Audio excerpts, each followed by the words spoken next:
So here we are back with episode 22 of G-Witch. We're at the endgame now. Prospero revealed Quiet Zero, which is this giant thing, wiped out an entire League fleet effortlessly, and is now going to do the thing. The Quiet Zero thing.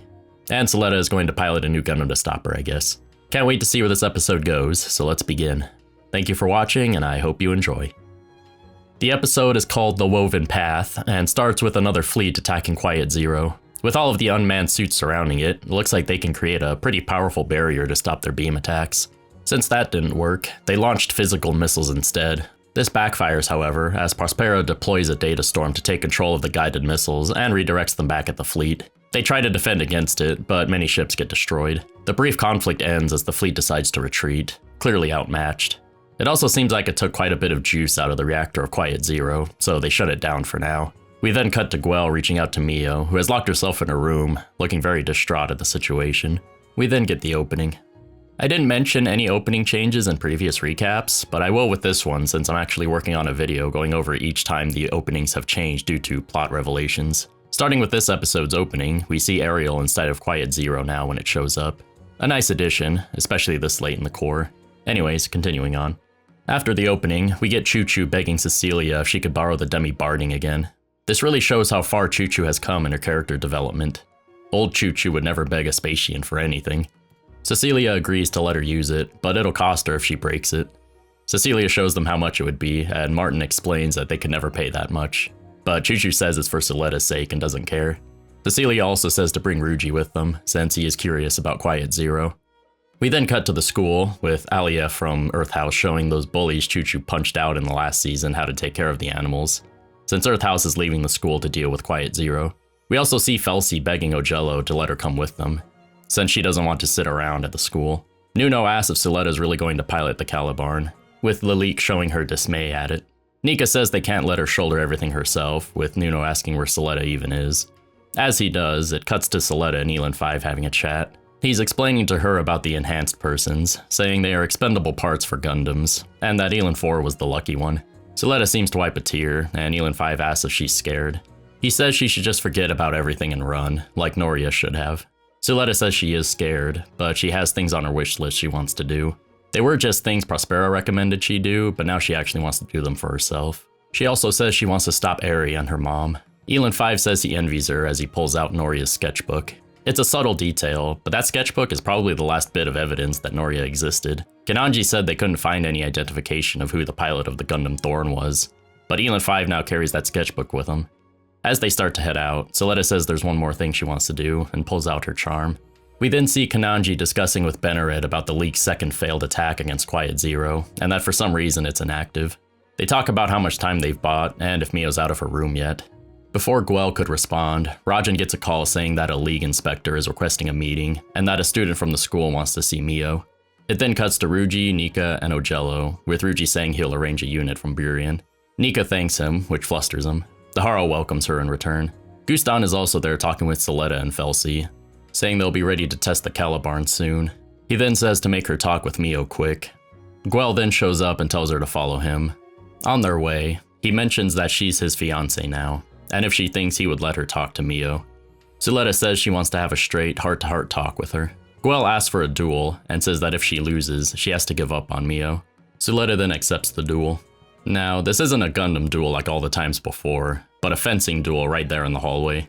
They do give the usual Gundam duel spiel though. After a very short match, Suzletta wins. Guel, without any hesitation, gives Suzletta her holder status back and takes her to Mio. I don't believe Guel actually had any intent of winning, and purposefully threw the duel as he probably thought Suzletta would have a better chance of helping Mio's current state than he does. As he continues taking her to Mio, Suzletta thanks him, and he just mentions what a fool he is. We then see Mio in her room, sitting with a sheet covering her. Suzletta knocks on the door, apologizing for showing up suddenly.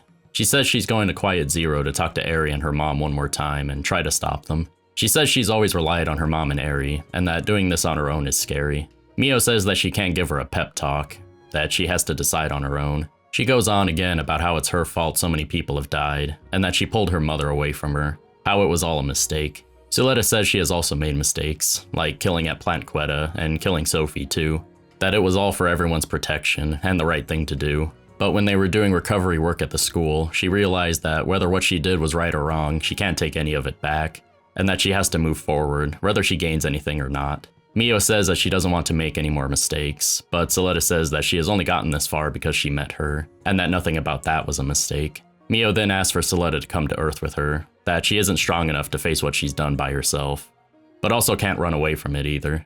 Suzletta asks if she can open the door, but Mio says she'll open it herself. She opens the door, and yeah, she looks pretty worn down. Poor girl looks like she hasn't slept in a week. Suzletta reaches out her hand, and after wiping her tears away, Mio reaches out too. We then see Ariel and Quiet Zero, and they reactivate it, saying the recovery is complete. Prospera gives their next objective, which is Plant Quetta. Cutting back to the students, we see Suzletta and a now cleaned up Mio meet up with the rest of Earth House. Mio apologizes to everyone, but Choo-Choo says they aren't there for her. She also tells her to go on, that her father has woken up. We see Delling finally, Rajan telling Mio that he still has some difficulty speaking. Mio says that she won't run, not from the company or the Gundam's curse, and that she won't allow him to give up and die either, calling him a lousy father again. It then cuts to Quiet Zero at Plant Quetta.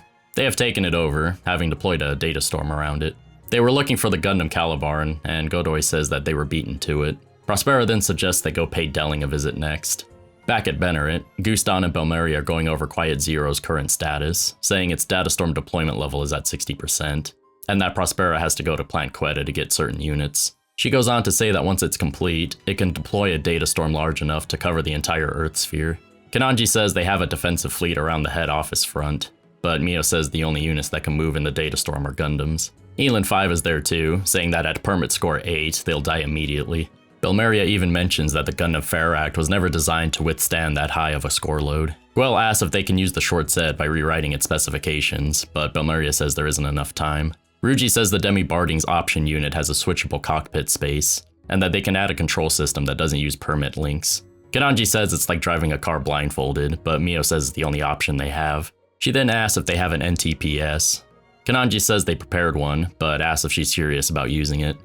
She says yes, and that they're going straight into Quiet Zero. Belmeria says she has a few ideas of codes they can shut down, and Guston says he'll do what he can to prevent the leak from interfering with them. Mio says Suzetta's job is to draw the attention of Ariel and the gun nodes. Guel asks if that's really what they want, concerned about Suzletta piloting the Gundam. Suzletta says she's decided to do it on her own. Kananji then says if the situation is hopeless, they'll hand over the units. He says they're all students and to let the adults take the responsibility. We then cut to Benerit's head office front evacuating. Mio has a quick chat with Shadiq, saying that they both have committed sins and that they have to make up for it. She offers him a trade and to believe in her.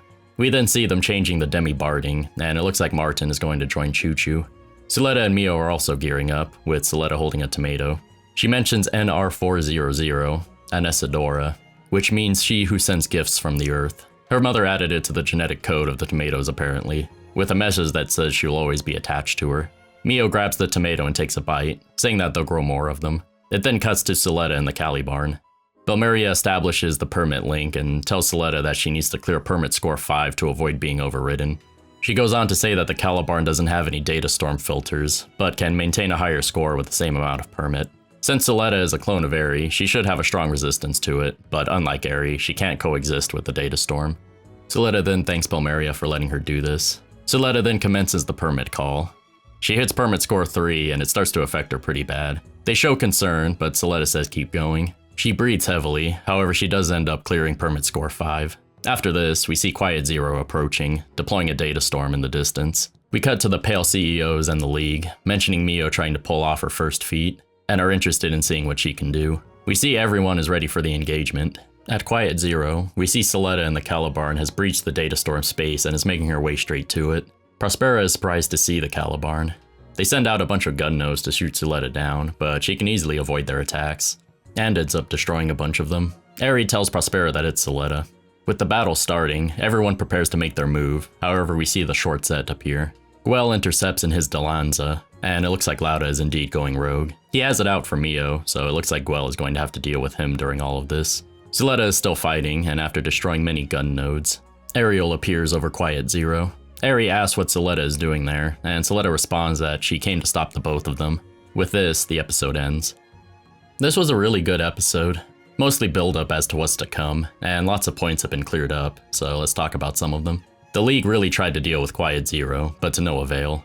Obviously, our Benerit and Earthhouse crew is going to be the only effective means against it. And I find it funny how Pale CEOs and the League seem kind of complacent in regards to Mio doing what she can. You'd think after 2 completely failed attacks they would be a little more concerned. Next we got Suzletta and Mio finally talking. Suzletta already had her drop to the bottom and eventual rise, so it was Mio's turn now. I do like how Guel pretty much threw the duel for her. He couldn't get Mio to respond to him, so Suzletta was really the only other option. They both decided to move forward, despite what they've done in the past, whether they were right or wrong. Delling waking up was very much anticipated, but that didn't really go anywhere. Mio just gave him her resolve and called him lousy again. I mean, I know he just woke up and probably can't get much out, but he could have at least tried to say anything. Oh well. Suzletta and the Calibarn. So in my last recap, I mentioned that I didn't think Suzletta would have any problem with the permit scores, and that Eri taking it for her was just a red herring, but I was wrong. It did affect her quite a bit, though due to her being Eri's clone, she still has some resistance to it, and was able to clear permit score 5, much higher than all of the other pilots we've seen. I really like the Calibarn's design. It had a great showing in this episode, and I hope to see a brutal fight between Suzletta and Ariel next episode. Elin 5 and Suletta's brief talk was nice. He wanted Suzletta to run from it all like he wanted Noria to, but he envies both of them being able to move forward like that. It's also wholesome that he kept Noria's sketchbook, really making him the only person with a memento of her. Lastly, we got Lauda in the Schwarzette. If Lauda really is off the deep end and wants Mio dead at any cost, Guel is probably going to have to kill him if he can't talk him down. Either way, a fight is inevitable. Guel is piloting his Dilanza in this episode, and while Lauda is in a Gundam, Guel is probably the better pilot. Can't wait to see where this episode goes. Hopefully Guel or even a waking Petra can talk Lauda down before things get out of hand. I guess we'll see. In any case, let me know in the comments what your thoughts about the episode are. I'd love to hear them. If you enjoy Gundam and Mecha, consider subscribing to the channel, as that's the best way to support it right now. I would greatly appreciate it. Thank you for watching, and I'll see you in the next one.